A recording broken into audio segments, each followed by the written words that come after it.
కరీంనగర్లో ఎంఐఎం కాంగ్రెస్ ఏకమయ్యాయని బీజేపీని అడ్డుకునేందుకు 100 కోట్లతో కుట్ర పన్నారని ఆరోపించారు కేంద్ర సహాయ మంత్రి బండి సంజయ్. అయినప్పటికీ కరీంనగర్లో ఎంఐఎం గేమ్ చేంజర్ కాలేదని అన్నారు. కరీంనగర్లో బీజేపీ కబడ్డీ ఆట మొదలైందన్న బండి సంజయ్ ఇండియా పాకిస్తాన్ మ్యాచ్లా కబడ్డీ ఉంటుందన్నారు. మరోవైపు బండి సంజయ్ కామెంట్స్ కు రాష్ట్ర మంత్రి పొన్నం కౌంటర్ ఇచ్చారు. తాము ఎవరితో కలవలేదని మంత్రి క్లారిటీ ఇచ్చారు. బీజేపీ బీఆర్ఎస్ లోపాయికారి ఒప్పందం చేసుకున్నారన్న వార్తలు వినబడుతున్నాయన్నారు. ఇద్దరు అలాయి బలాయి చేసుకుని టికెట్లు ఇచ్చుకున్నారని ఆరోపించారు.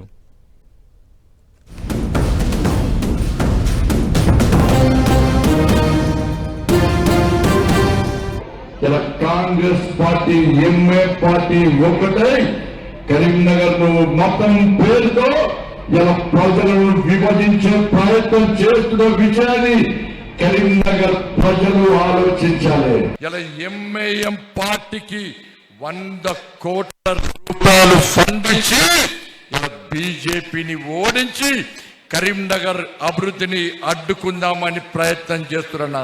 కొంతమంది మాట్లాడుతూ ఉన్నారు, మేము ఎంఐఎం తోటి కుమ్ముక్కైన 100 కోట్ల డీల్. సాక్షాత్తు కేంద్ర గృహ హోంశాఖ సహాయ మంత్రులు అటువంటి చర్యకు పాల్పడితే ఎక్కడైనా ఆధారాలుంటే మమ్మల్ని జైల్లో పెట్టమని కోరుతా ఉన్నాం. అర్ధరహితమైనటువంటి ఆరోపణలు చేస్తే స్థాయికి తగదు. అర్ధరహితమైన ఆరోపణలు మంచిది కాదు.